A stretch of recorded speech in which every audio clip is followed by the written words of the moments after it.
कहानी शुरू होने से पहले मैं आपको एक ऐप के बारे में बताना चाहता हूँ। आप में से बहुत सारे लोग मुझे फेसबुक पे, इंस्टा पे, ईमेल पे, यूट्यूब पे कमेंट करके पूछते रहते हो कि मैं कौन सा एडिटिंग सॉफ्टवेयर यूज करता हूँ। तो मैं आप सबको बताना चाहता हूँ कि मैं वंडरशेयर फिल्मोरा यूज करता हूँ। ये बहुत ही ज्यादा इजी टू यूज एप्लीकेशन है, एकदम यूजर फ्रेंडली। आपको बस यहाँ पे आपका वीडियो इम्पोर्ट करना है और यहाँ से आप अपना एडिटिंग शुरू कर सकते हैं। अगर आपके वीडियो में आपको ये पार्ट नहीं चाहिए तो इस कैंची से इसको काट सकते हैं और ये पार्ट आप डिलीट कर सकते हैं। और इसमें बहुत सारे फीचर्स है जिसको आप एक्सप्लोर कर सकते हो।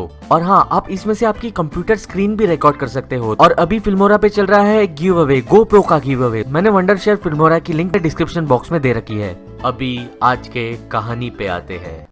जब मैं कॉलेज में था तब मैं पार्ट टाइम बेबी सिटिंग का काम भी कर लेता था, just to get some extra money. एक दिन मैंने कॉलेज की लाइब्रेरी में एक एडवर्टाइजमेंट देखी जिसपे रिक्वेस्ट थी 2 दिन के लिए एक घर संभालने वाले की। मैं बेबी सिटिंग करने से यूज्ड टू था, लेकिन ये तो और भी आसान जॉब था। जस्ट एक घर का ख्याल रखना है और किसी बच्चे को संभालने का टेंशन भी नहीं। तो मैंने ज्यादा नहीं सोचा और उस नंबर पे कॉल किया जो नंबर उस एडवर्टाइजमेंट में था।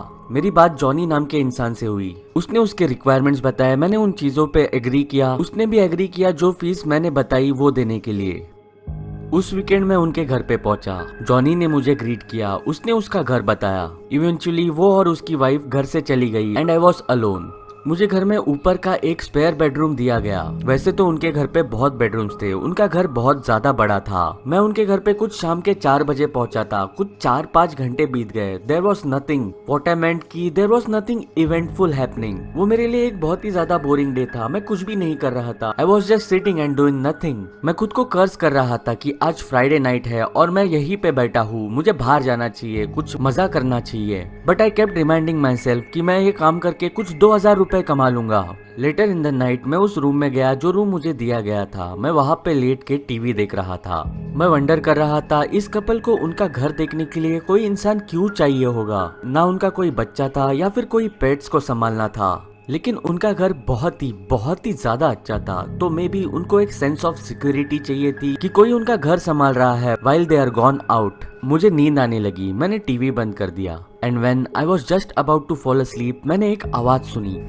वो एक आवाज क्लिक की थी। उस क्लिक के साथ रूम के अंदर एक ग्लो भी आया। जब मैंने मेरी आंखें पूरी तरह खोली तब मुझे रियलाइज हुआ कि वो जो ग्लो आ रहा है वो एक क्लोजेट के अंदर से आ रहा है। मेरा हार्ट जोरों से पंप करने लगा। मैं बहुत ही ज्यादा डर गया। मैं अपने ब्लैंकेट के अंदर गया और मैंने ऐसे प्रिटेंड किया कि मैं वहाँ पे सो रहा हूँ। मैं काफी श्योर था कि उस क्लोजेट के अंदर कोई तो है और उसके हाथ में टॉर्च है। मैं बहुत ही ज्यादा डरा हुआ था कि मैं उस ब्लैंकेट से बाहर निकलूं और उस इंसान का सामना करूं। मैं अपने ब्लैंकेट के अंदर ही लेटा रहा। क्लोजेट डोर पूरी तरह खुला। I can hear it but I can't say it क्योंकि मैं ब्लैंकेट के अंदर था।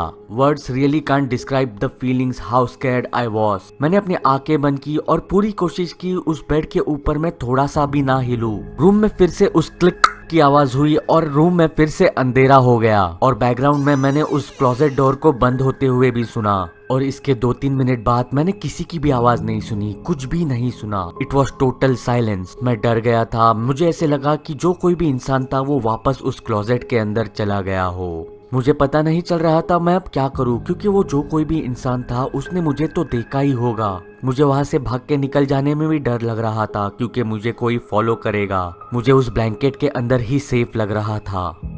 The room was dead silent as I was thinking of my next course of action. Eventually मैंने डिसाइड किया ब्लैंकेट के बाहर पीक करके सब कुछ क्लियर है कि नहीं ये देखने के लिए। मैंने धीरे से अपनी ब्लैंकेट नीचे की। मैंने देखा मेरे बेड के बाजू में एक क्रीचर खड़ा है। He was totally green. उसका चेहरा सफेद था। वो काफी अजीब था। उसकी आंखें काफी डरावनी थी। वो ऊपर से नीचे हरे रंग में लिपटा हुआ था और उसका चेहरा अजीब तरीके से हिल रहा था। I was shocked. I was fearful. मैं बेड पे बैठ के चिल्लाने लग गया। वो कुछ कर नहीं रहा था, वो बस मेरी तरफ देख के अपना मुंह हिला रहा था। मैं रोते हुए उससे बेग करने लगा कि मुझे छोड़ दो। वो इंसान मेरे पास आया। उसको मेरे पास आते हुए देख मैं डर गया। मैं पूरा पैनिक हो गया और मैं वहीं पे चक्कर आके गिर गया। मेरी आंखें बंद हो गई। मैं बिल्कुल बेहोश हो गया। इसके आगे उस क्रीचर ने क्या किया ये मुझे बिल्कुल भी नहीं पता। जब मेरी आंख खुली मेरे सामने जॉनी और उसकी वाइफ थी। मैंने जॉनी को मेरे साथ जो कुछ भी हुआ वो बताया। मैं अभी भी बहुत ज्यादा डरा हुआ था। मैंने जॉनी से एक पैसा भी नहीं लिया और मैं वहाँ से निकल गया। उस दिन के बाद मैं कभी भी उस घर पे नहीं गया या फिर उस घर के एरिया में भी नहीं गया। इनफैक्ट उस दिन के बाद मैंने हाउस सीटिंग या फिर बेबी सीटिंग का जॉब भी करना छोड़ दिया। मुझे पता नहीं अब वहाँ पे जॉनी और उसकी वाइफ रहती है कि नहीं, लेकिन ये जो कुछ भी उस दिन मेरे साथ हुआ ये काफी डरावना था और मैं इसे कभी नहीं भूल सकता। तो चलो तो यार आज के लिए बस इतना ही। अगर वीडियो पसंद आई हो तो जरूर लाइक कर देना यार। इस बार फिर से एम करते हैं 12,000 लाइक्स के लिए। अगर आप इस चैनल पे नए हो तो जरूर इस चैनल को सब्सक्राइब कर देना और उसके बाजू में पड़ा हुआ बेल आइकॉन भी जरूर दबा देना। तो चलो तो यार मैं निकलता हूँ, मैं आपसे बात करूंगा अगली वीडियो में।